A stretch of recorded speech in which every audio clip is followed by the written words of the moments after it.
আজকালকার শ্যাম্পুগুলো শুধু ফেনা তোলে, কিন্তু চুলের আসল শক্তি দেয় না। চুলের প্রকৃত পুষ্টি লুকিয়ে আছে বোতলে নয়, জঙ্গলের নিঃস্বার্থ ভেষজে। সবার প্রথমে যত্ন করে সংগ্রহ করেন বুনো রিঠা। রিঠায় ভরা ঝুড়িগুলো রোদে মেলে রাখা হয়। উঁচু গাছ থেকে তোলা হয় বিশেষ কিছু পাতা, কিছু শিকড় আর কিছু ফল। প্রতিটি উপাদানের আছে আলাদা গুণ, আলাদা কাজ।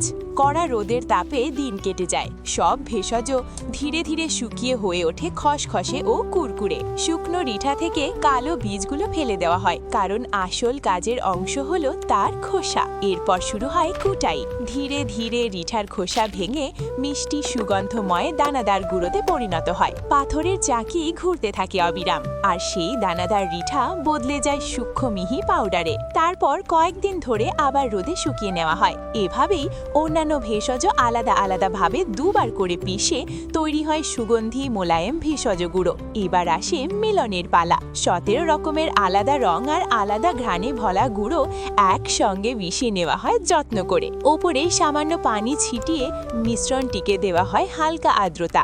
ধীরে ধীরে তা পরিণত হয় দানাদার নরম পাউডারে।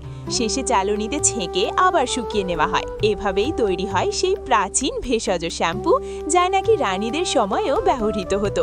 এটি শুধু বেশি ফেনাই তোলে না, অল্প সময়ে চুলকে করে তোলে কালো, ঘন আর ঝলমলে। এই সেই ঐতিহ্যবাহী গোপন নুস্খা, যার ওপর আজও গ্রামের মানুষ নিঃসংকোচে ভরসা করে। আপনিও কি এই শ্যাম্পুটি ব্যবহার করতে চাইবেন? কমেন্টে জানাতে ভুলবেন না। ভালো লাগলে লাইক করুন আর শেয়ার করে আমাদের সঙ্গে জুড়ে থাকুন।